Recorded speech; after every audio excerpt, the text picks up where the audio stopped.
다시 출발한다. 그러시면서 90세가 되셔가지고 세계 순회를 떠나셨고 그 일정 속에는 남미 볼리비아라고 하는 곳도 가셨어요. 그곳은 해발 4,000m가 넘는 곳인데 우연히 김상석의 대륙회장님이 순회사로 와가지고 저하고 이제 말을 섞게 되었어요. 그래서 제가 물었습니다. 4,000m에서 아버님이 말씀을 하셨는데 그게 어땠어요? 저는 기껏 해봐야 백두산 정도 올라가게 가거든요. 백두산 올라갈 만 하더라고요. 네. 계단을 올라가도 그래도 할만 하더라고. 뭐 할만한 거 하셨네. 이렇게 생각할 수 있는데 4,000m에서 아버님께서 90세가 되어가지고 강연을 하실 때는 땀을 비오듯이 흘리셨다. 어찌 될지 몰라고 산소통을 옆에 두고 말씀하셨다. 우리 아버님은 저처럼 고함을 지르는 이렇게 조곤조곤 이야기하지 않으시고 내일 어떻게 될지 모르고 오늘 여기에서 생사를 거는 마음으로 말씀을 하시는 아버님이신데 그때는 조용조용히 하셨을까요? 아버님 스스로에게 그거는 허용이 안 됐을 것 같아. 그 순간 어찌 되더라도 모든 것을 쏟아쓰리라고 생각이 듭니다. 비교할 수 있는 게 리틀 엔젤스 예술단이 그곳에 가가지고 공연을 한 적이 있습니다. 비슷한 높이. 그런데 리틀 엔젤스 예술단은 공연을 열심히 하고 버스를 타러 가는데 멀쩡히 걸어간 사람이 별로 없었어요. 다 실려가 갔습니다. 그러는 정도의 투입을 하셨던 아버님이셨는데 아버님은 왜 그러셨느냐? 왜? 부활절에 하나님을 만나셨기 때문에.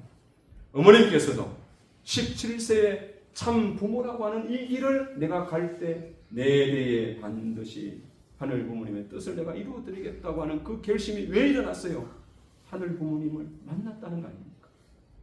그러니까 일생 65년이라는 것을 참고 있냐면서 이 길을 걸어오셨다. 그러니까 여러분도 이 전시문이라는 것을 통해 가지고 하늘 부모님과의 그런 만남이 여러분들에게도 있기를 바랍니다. 그래서 일본에서 여러 가지 어려움 때문에 일본의 선배들이나 식구들이 어머니 떠났습니다. 이 말을 듣는 게 어머니 너무너무 마음이 아프다는 겁니다. 그러니까 우리 모두가 전시문을 통해서 살아서 역사하시는 하늘 부모님을 만나라. 그 하늘 부모님과 심정의 교감이 일어나는 여러분들이 되기를 간절히 바라셔서 그렇게 주신 것이 천심은 우리가 병을 낫는 것도 중요하지만 우리의 심정의 세계가 그런 하늘 부모님과의 만남이 이 천심원을 통해서 일어나기를 하늘 참 어머님께서는 간절히 바라신다고 하는 겁니다. 그래서 여러분에게 주는 최고의 선물이 이 천심원이라고 어머님은 말씀하셨던 것입니다. 여러분, 저는 늘 이분 간증을 하는데요. 빠르게 이야기하면 그렇습니다. 일본에서 신앙 2세예요. 근데 이분이 어릴 때부터 동성애자였다고 간증한 분 기억나시죠? 저는 이분은 어떻게 살았을까나 그 생각이 너무너무 많이 들더라고요. 어릴 때부터 내가 동성애자라는 거예요. 내 마음에 이상한 마음이 드는 거예요. 그럴 때마다 얼마나 괴롭겠어요. 그래가지고 몸부림치듯이 운동도 하고 경배도 해봤다는 거예요. 안 달라지는 거예요. 노력했는데도. 그래서 극단적인 생각까지 하다가 교회장님 찾아가서 물었습니다. 어떻게 하면 좋겠습니까? 교회장님 청평에 가봐라. 그래서 이 간증을 하기까지 6번의 40일 수련을 그는 받았다고 했습니다. 얼마나 몸부림쳤는지 이해가 되죠. 그 어린 나이에. 그리고 청평에서 깨달은 것은, 알게 된 것은 네가 남자지만은 남자로서 여자를 사랑하는 마음보다도 네 몸속에는 지상에 있으면서 남자에게 사랑받지 못하고 한이 맺힌 여자 영들이 네한테 너무 많다. 그러니까 네가 남자로서 여자를 사랑하는 마음보다 그 여자들이 남자에게 사랑받지 못해서 남자만 보면 이상한 마음이 네한테 일어나게 되는 동성애자가 된 것이다. 이렇게 알게 된 겁니다. 그러니까 뭘 쥐어 뜯듯이 빼고 싶은데 그게 되나요? 봐야 말이지.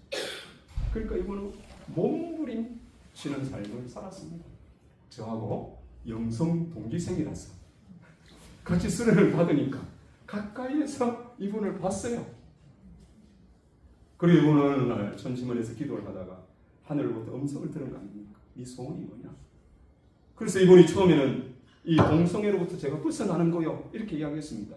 그러니까 하나님이 또 물었어요. 아니 네 진짜 소원이 뭐냐? 네 진짜 소원.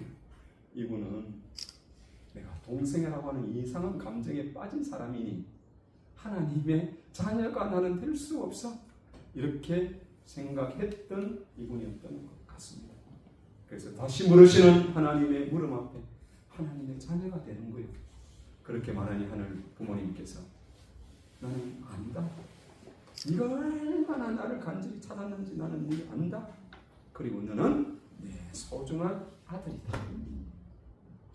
와, 나 이 감정을 듣고 솔직한 말로 부럽더라고. 이분이 와, 지상에 살면서 하늘 부모님이 말 한마디 걸어주는 것도, 저는 우리 애기 엄마가 말 한마디를 걸어주는 것도 감동이 되고 그럴 텐데, 하늘 부모님이 찾아오셔가지고 네 소원이 뭐냐를 물었고, 그리고 그 답의 결로 내 소중한 아들이다. 이야, 이런 말 한마디를 듣고 우리가 지상의 삶을 산다고 하면 그거 다른 것이 필요할까요? 저는 부럽더라. 그래서 제가 열심히 봤습니다. 저 사람은 어떻게 해서 저런 감정을 했나? 제 기억 속에 하나가 있는 것이, 우리 숙소는 영성수련생들도 1시 한 50분쯤 불을 끕니다. 아니 사람. 그러니까 이분은 훈독을 하고 싶어.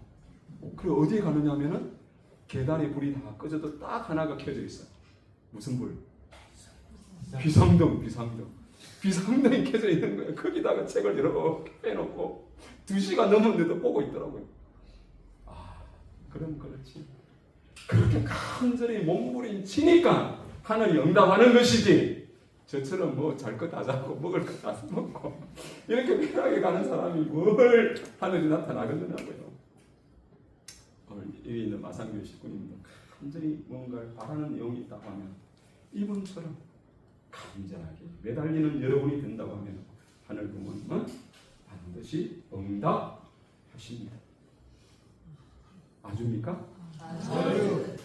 정말 이분 이상 더 간절하게 하면 이루지 못할 일이 저는 없다고 생각합니다.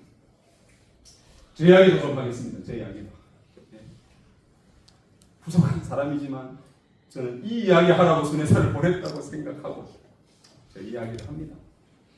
저는 우리 사모가, 아시는 분도 아시죠, 그죠? 우리 사모가 이렇게 자녀들 이제 축복 연령이 된 아이들이 3명, 4명 늘어나니까 이제 좀 간절할 거 아니에요, 그죠? 한 명이라도 빨리 축복을 시켜야 되니까.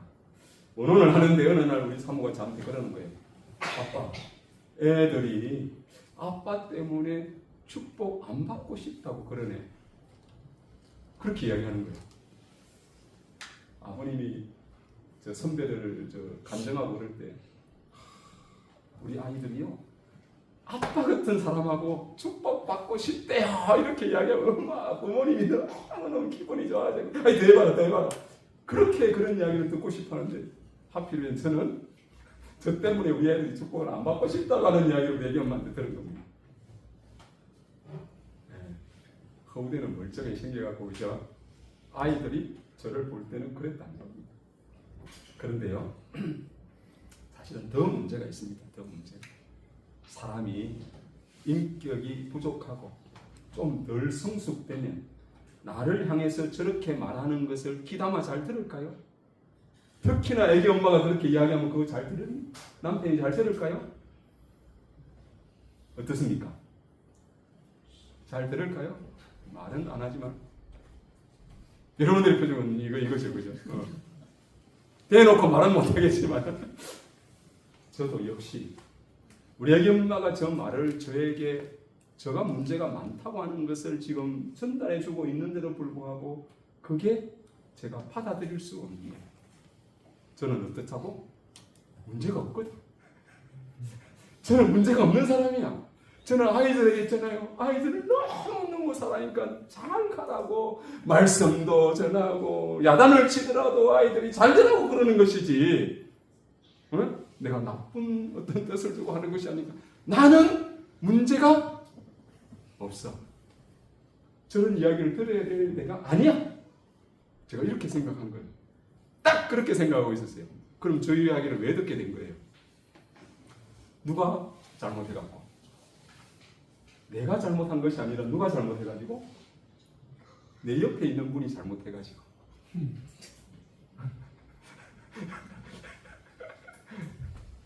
하고 이러는데 이게 얼마나 이게 그렇게 제가 했던 거예요.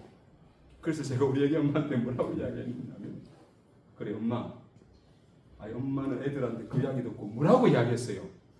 이게 무슨 말인지 알아요? 그 내면에 엄마가 교육을 잘 시켜야지. 엄마가 애들 교육을 잘 못 시키니까 내가 지금 애들한테 저런 이야기도 듣는 거 아니냐고. 그러니까 엄마가 또 해야지, 이 이야기를 그 말 속에 담고 있는 거예요. 또 문제가 많죠, 그죠? 제가 이거 일찍 알았으면 좋을 뻔했는데 저 그거 잘 몰랐습니다. 저를 이렇게 스캔해 보니까 그런 저를 만나게 되는 거예요. 참 문제가 많은 저를 만나게 된 겁니다. 그러나 또 일이 벌어졌어요. 어느 날은 우리 딸 중에 한 명하고 다투었어요. 뭐 심각한 일로 다투던 것이 아니더라고요. 양말 하나가 빨래통에 있느냐 없느냐, 그놈이 소파 옆에 있느냐 책상 옆에 있느냐, 이런 것 갖고 싸우는 거예요. 이런 것 가지고. 우리 딸하고도 비슷한 일로 다투었습니다. 근데 그날만 해필이면 제 자존감이 확 무너져 버린 거예요. 어디까지 무너졌느냐면은 딸한테 저런 이야기 듣는 내가 살아야 되는, 나는 살고 싶지 않은 거예요. 저런 말을 듣는, 나는 자존심이 셌는지 어쨌는지 딸한테 그 이야기 들으니까 와, 내가 딸한테 저런 말까지 들으면서 내가 살아야 되나, 이런 생각이 확 밀려오는 거예요. 그날이 수요일이었습니다. 코로나였지만은 줌으로 식구들하고 수요 예배를 그때 드렸어요. 근데 나는 그런 마음이 확 드니까 아무것도 안 하고 싶어. 아무것도. 그런데 나는 수요 예배를 자유롭게 안 드려도 돼요? 안 드리면 벌써 교장님 무슨 일 있으세요? 대본이 들어올 텐데 그러다 두고 나 딸하고 싸워서 할 마음이 없어, 이럴 수 있어요? 그 나는 그 말을 할 수 없으니까 수요 예배를 드려야 돼. 와, 그런 게 너무너무 하기 싫은 거예요. 너무너무 괴로운 거예요. 그리고 한편으로는 생각이 들기를, 와, 나는 광대다, 나는 피에로다. 내 감정하고는 관계없이 관객들이 왔으니까 내가 웃겨야 되는 거예요. 그렇게 저는 하기 싫은 수요 예배를 어떻게든 했어. 그리고 그날 마음을 좀 가라앉히려고 서울에서 목회를 할 때인데 인천으로 날아갔습니다. 바다 보려고. 내 고향이 바다니까 바닷바람 쏘이면 좀 가라앉을 줄 알고 갔는데 새벽